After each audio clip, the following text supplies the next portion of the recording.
जैसा कि last episode में हमने देखा था कि फिंगचिंग सिटी में 4 हॉल कॉन्टेस्ट शुरू हो चुका है, जिसमें पहले तो फिंगजन नाम के कल्टीवेटर ने अपना डोमिनेंस साबित कर दिया, मगर फिर शिमू की सिस्टर यूहान ने उस बंदे को अपने थंडर की मदद से कोयले जैसा काला बनाकर हरा दिया।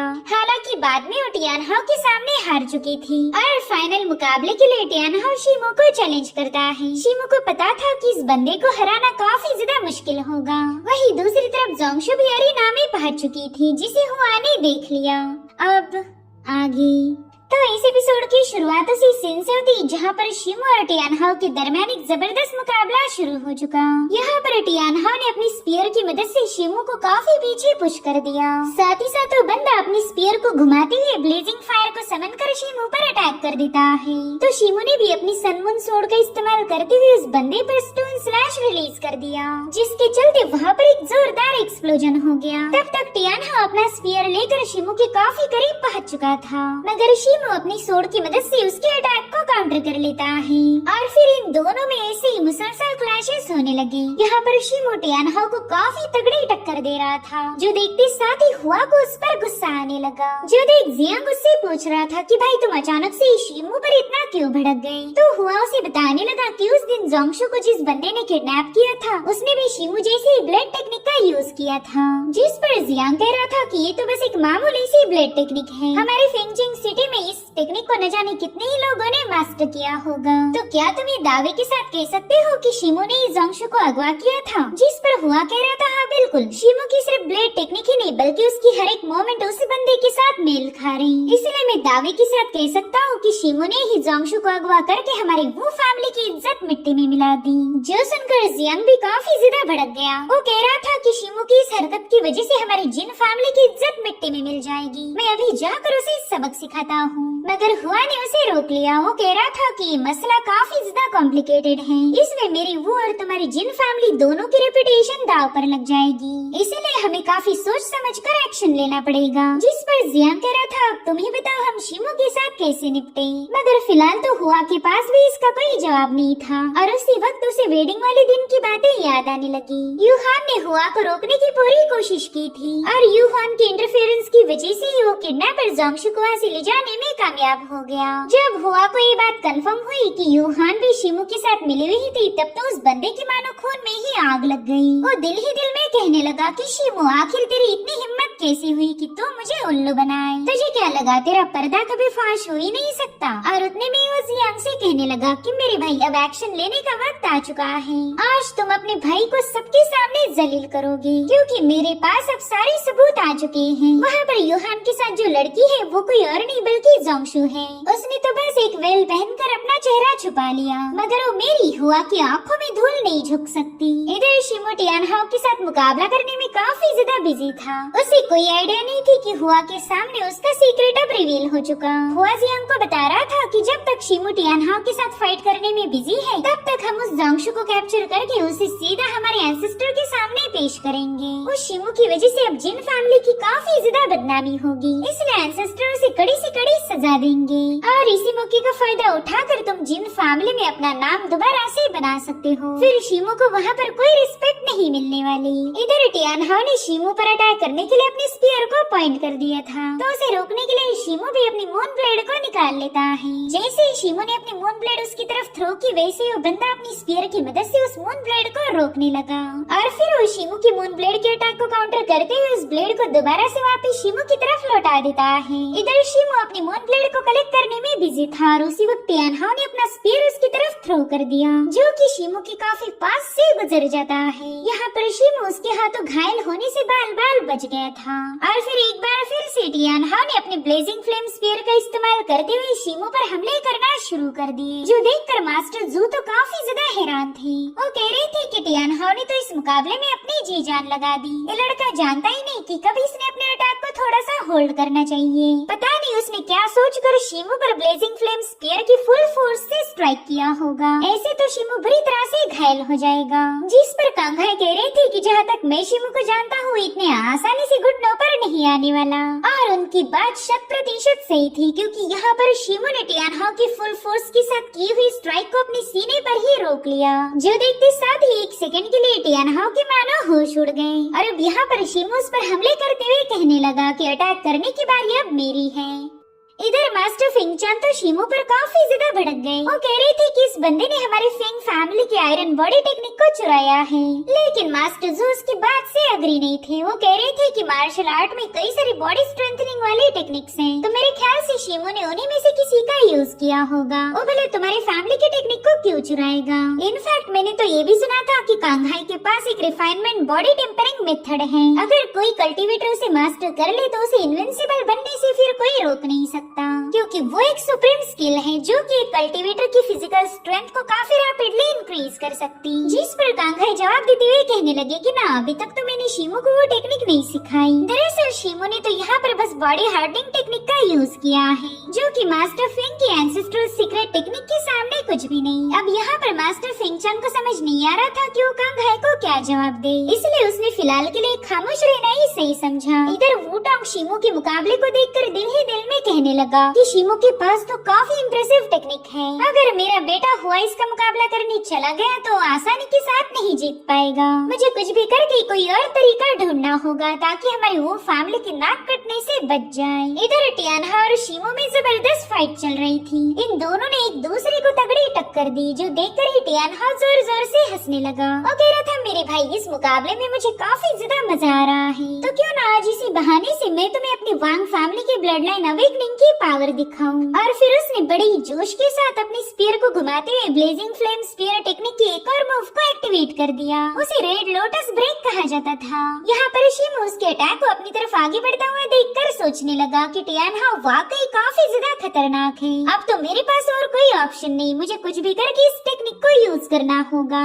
और फिर शिमू ने विंड स्लैश के छठे फॉर्म को एक्टिवेट कर दिया। वह शिमू की इस टेक्निक को आर्मर ब्रेक कहा जाता था, जो कि काफी ज्यादा भयानक थी। और फिर शिमू का स्लैश और टियानहाओ का रेड लोटस आपस में टकरा गया, जिससे तो अरीना में काफी जबरदस्त एक्सप्लोजन होने लगे। साथ ही साथ इन दोनों की स्पिरिचुअल एनर्जी पूरी अरीना में फैल रही थी। इस फिनोमेना को देखकर फिंगचान तो अपनी जगह से ही उठ गया। वो कह रहा था कि टियानहाओ की ब्लेजिंग फ्लेम काफी ज्यादा खतरनाक थी। उसकी इस मूव को देखकर ही पता चल रहा कि वो बंदा एक्वायर्ड इनिशियल स्टेज पर पहुंचने वाला है। तो टियानहाओ की प्रोग्रेस को देखकर वो इम्प्रेस होकर मास्टर जू को अप्रिशिएट करने लगा। वो कह रहा था कि आपने तो एक आउटस्टैंडिंग डिसाइपल को क्रिएट किया, लेकिन मास्टर जू एक न एक दिल इंसान थे। वो कहते हैं कि टियानहाओ की स्किल का क्रेडिट मुझे नहीं जाता, बल्कि ये सारा कमाल तो वांग फैमिली की ब्लड लाइन का है। उनके वायलेंट फ्लेम ब्लड लाइन को कोई भी बीट नहीं कर सकता।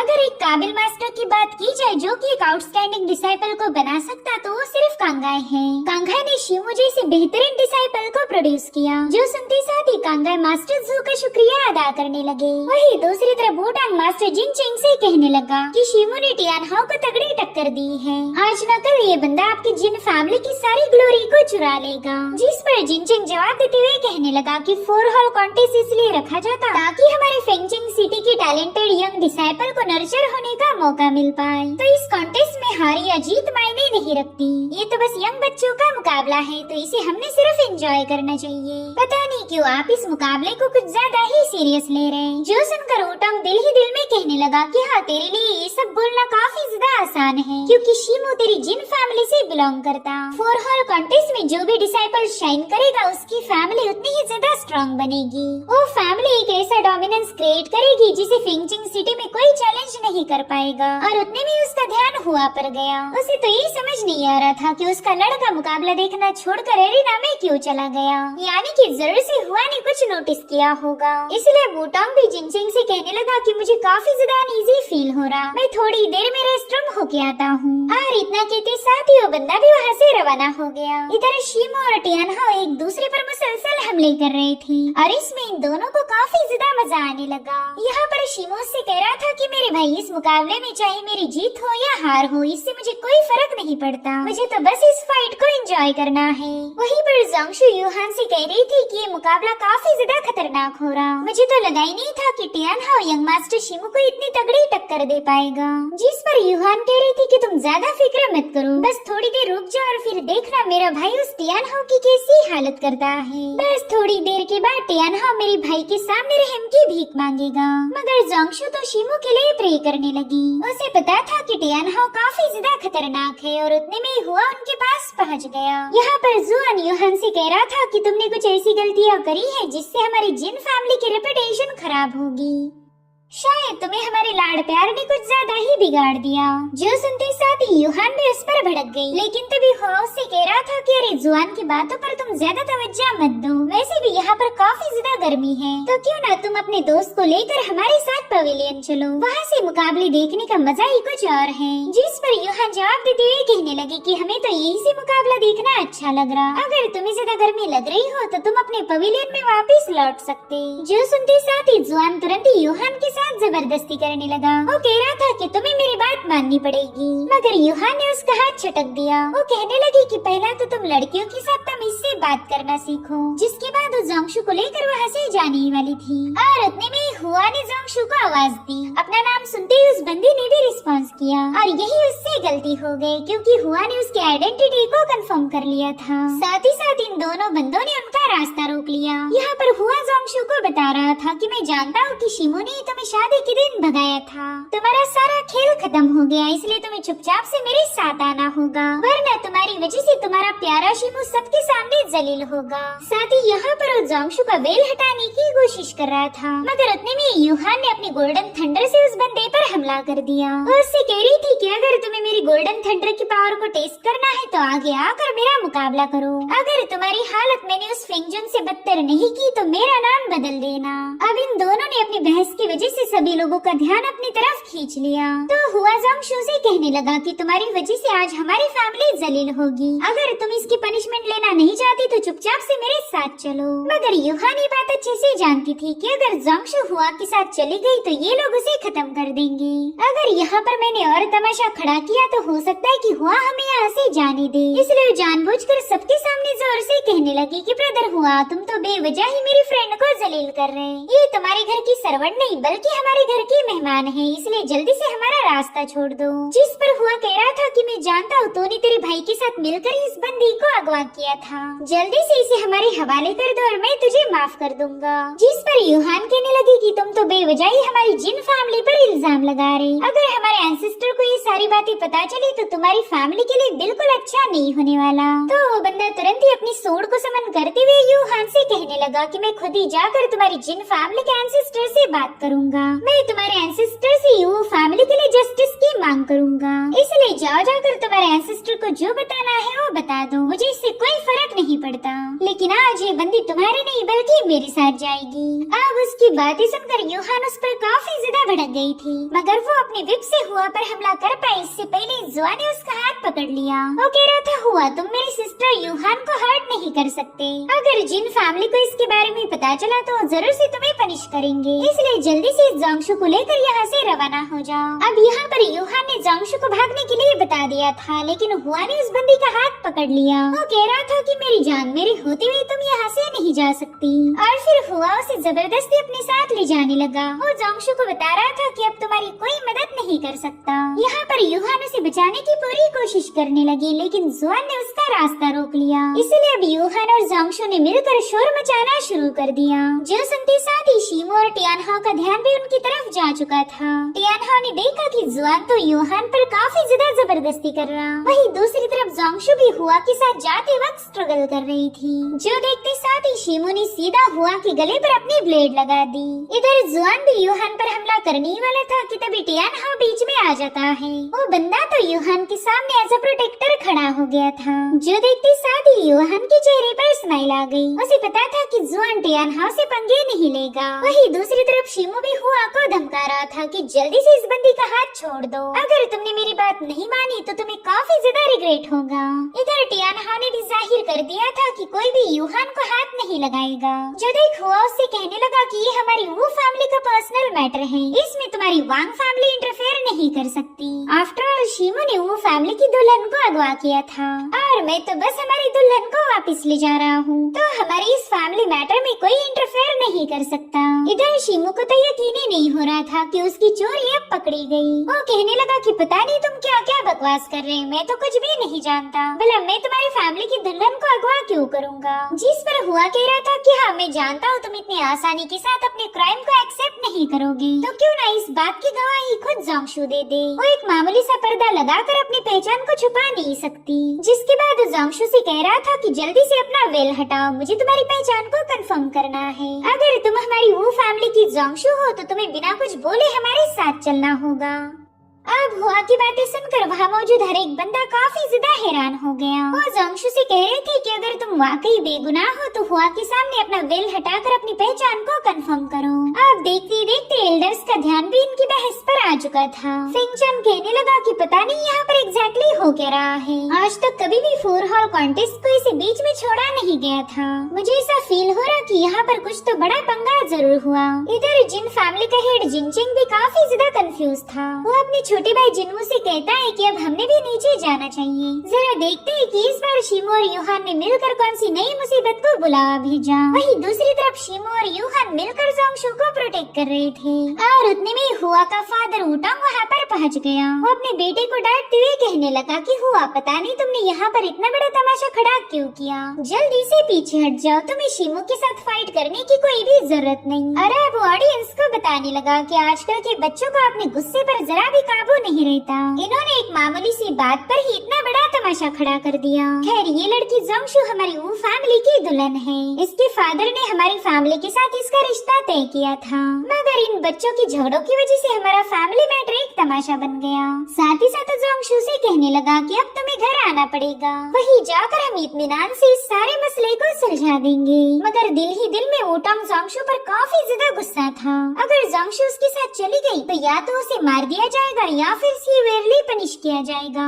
मगर यूहान उससे कह रही थी कि ना, जोंगशू आपकी वो फैमिली के पास नहीं आएगी। जिसके बाद जोंगशू को लेकर तुरंत ही वहाँ से निकल पड़ी। यूहान की इस हरकत से वो बंदा काफी ज्यादा भड़क गया था। साथ ही साथ वो फैमिली के सर्वेंट्स ने भी इनका रास्ता रोक लिया। इधर वुटांग कह रहा था कि 4 हॉल कंपटीशन हमारी हर एक फैमिली के लिए काफी ज्यादा इम्पोर्टेंट है। यहाँ पर यंग जीनियस परफॉर्म करते हैं ताकि उनका आने वाला फ्यूचर बेटर हो जाए, उनकी फैमिलीज ग्रो करे। लेकिन तुम दोनों की वजह से सारा कॉन्टेस्ट ही डिस्टर्ब हो गया, इसलिए यहाँ पर तमाशा खड़ा करके तुम दोनों यहाँ से चुपचाप से नहीं जा सकती। तुम्हें हमें इसका एक्सप्लेनेशन देना पड़ेगा। यहाँ पर वुटांग की बातों से अरीना में मौजूद हर एक बंदा राजी हो गया। वो कह रही थी हाँ बिल्कुल, हम यहाँ पर मुकाबला देखने आए थे, ना कि कोई फैमिली ड्रामा। तुम दोनों की वजह से सारे मुकाबले डिस्टर्ब हो गए। इधर यूहान अपनी माइंड स्पेस का इस्तेमाल करते हुए शिमू से बात करने लगी। वो कह रही थी कि मैं ही जोंगशू को यहाँ लेकर आई थी ताकि वो मुकाबले को एंजॉय कर पाए। मुझे लगा था कि वेल के होते हुए कोई उसे पहचान नहीं पाएगा, मगर यहाँ पर तो काफी बड़ा तमाशा खड़ा हो गया। अब पता नहीं जोंगशू के साथ क्या होगा।